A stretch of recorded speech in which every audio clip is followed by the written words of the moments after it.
Hi everyone, and welcome to my review of, that's the wrong side of Wings of Fire, the Dragonet Prophecy, the book that will give you a permanent phobia of the word thrilling.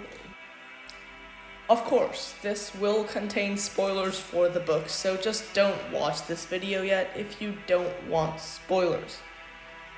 It's really pretty self-explanatory.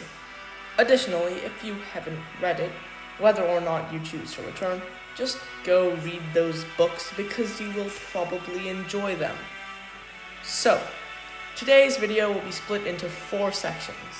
A brief summary of the events of the book, which turned out to be not so brief, apologies about that. Some thoughts on the book, things the book did well or not so well, and finally, my conclusion.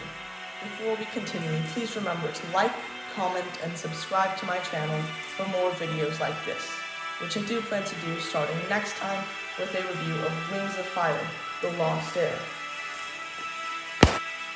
Also, please keep in mind that it's been roughly a year since I read this, so it's probably going to feel very different, especially now that I'm a bit older. So, recording this right now, I've just finished the book, which took me about 2 hours, 29 minutes, and 16 seconds at a moderate pace. If you don't need a very long reminder of the events in the book, please use the timestamps below. For those of you who do, to sum up the story not so very quickly, first we have the Great War, officially known as the War of Sandwing Succession. Basically, there's this prophecy developed by the Nightwing Morrissey 10 years ago that predicts the end of the war at the hands of the Dragonets of Destiny, who will be born on a specific date and have specific characteristics in said prophecy. They live protected but really in captivity by the Talons of Peace, an anti-war organization in a cave marked Under the Mountain on the map. Surprise, surprise, it is quite literally under a mountain. The 5 Dragonets of Destiny are guarded by 3 guardians, sometimes called minders or teachers throughout the book, which really makes you glad too we changed it later on. These 3 are called Kestrel, a former Skywing soldier, Dune, a mutilated Sandwing veteran, and Webbs, a Seawing who's important in other books but not really this one. In the prologue, we see this Icewing called Vitor, I think that's how you say it, working for the Talons of Peace, stealing a Skywing egg that will be born on the brightest night, which is when the prophecy Dragonets are supposed to hatch, for the prophecy. But he is caught by Byrne, one of the 3 Sandwing sisters currently vying for their tribe's throne in the Great War. She does some violent stuff and basically kills him and the egg, both of whose remains are discovered by Kestrel.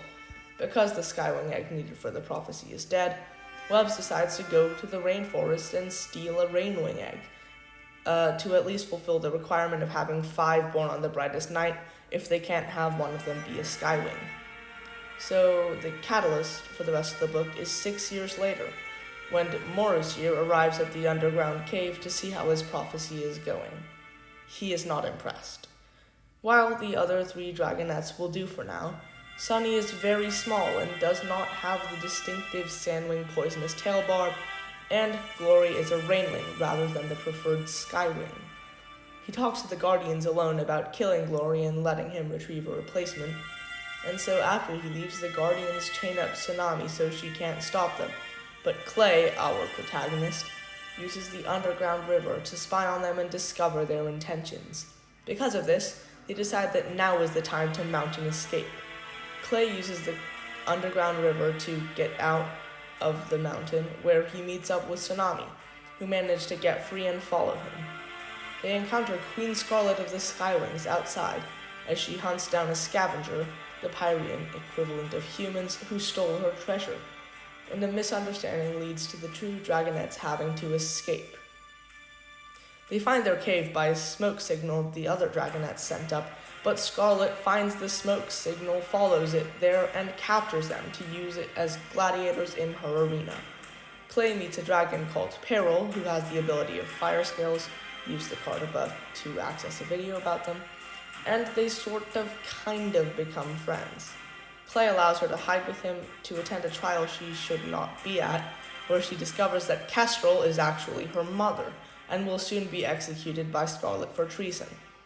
Peril calls into effect an old law that will allow her to stand in a trial by combat for her mother, and in exchange, she helps heal Clay after a fight and tells him where the other Dragonets are.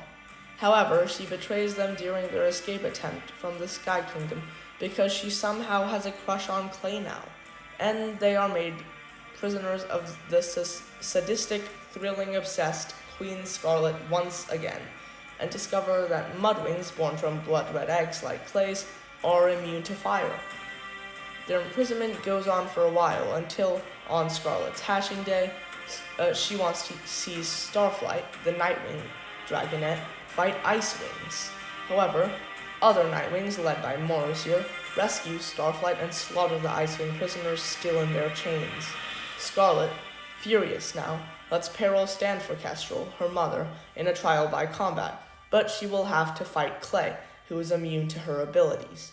The two are fighting but do not wish to kill each other and have not done so yet when Gloria unveils her newly discovered ability of spitting deadly acid, which she uses on Scarlet, causing mass panic and chaos and allowing the Dragonets to escape with Kestrel and Peril, who both go their own ways. And then Clay goes and finds his mother, but is very disappointed, as Mudwing families are built up of siblings rather than parents and children. He does find his siblings, though, but chooses the other Dragonets, not really over them, but kind of he does, as they go to Tsunami's home in the Kingdom of the Sea. In the epilogue, Blister, another one of the Sandwing sisters and my personal favorite, is shown in the league with Morosier, summoning Kestrel and killing her, so there will be no witnesses left to what was going on with the Dragonets. So, what did I think of this book? Well, the answer is pretty simple. Compared to the other books in the series, and just other books I read, the Dragonet Prophecy is just childish.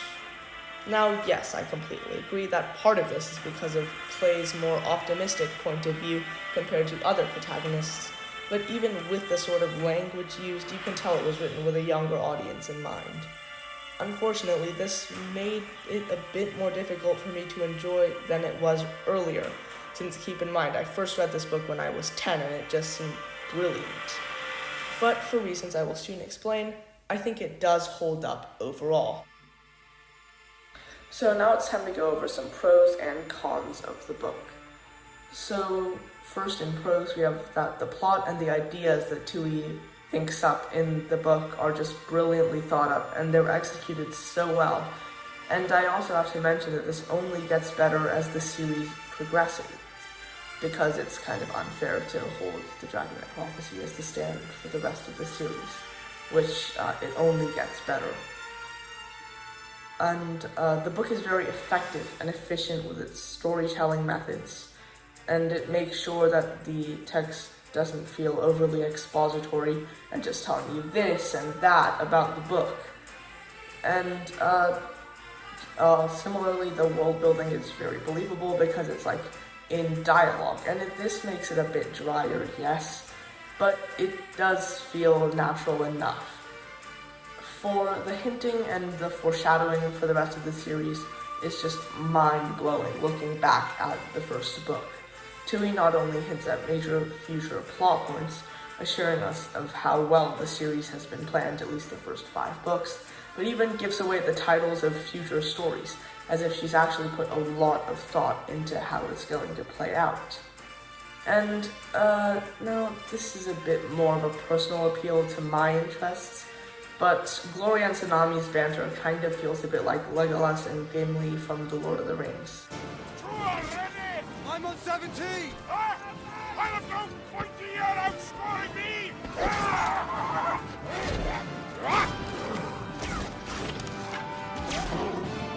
19! I don't know, maybe I'm the only one who feels like that friendship is sort of similar. But now it's time for the cons. First, we have the pacing. It just feels like it describes too much of the more static scenes and not enough of the more action-packed ones. And the fight scenes are actually fine. It's more of the smaller things that are glossed over like this.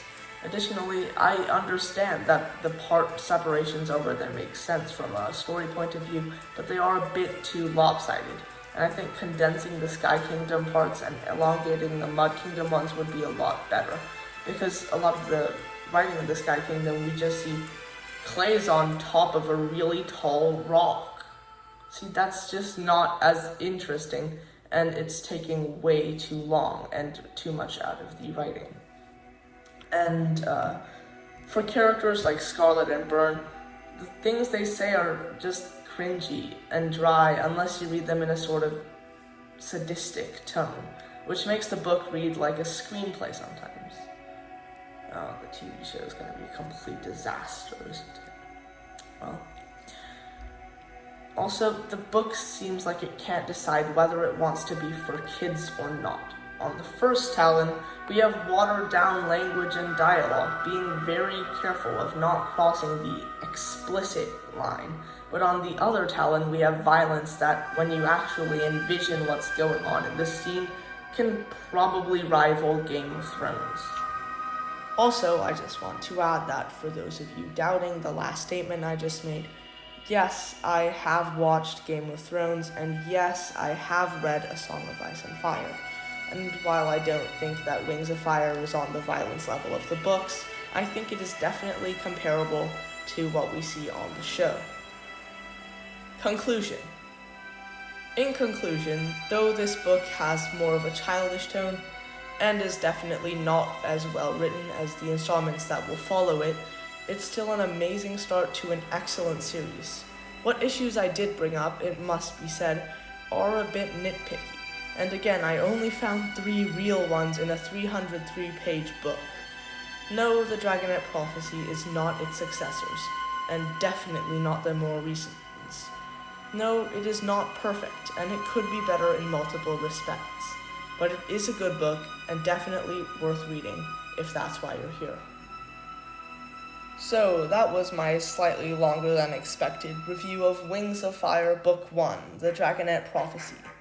If you managed to stick around to the end, please like if you enjoyed the video, comment or email me with any questions, suggestions, thoughts, and more, and don't forget to hit that subscribe button and get the count a little higher.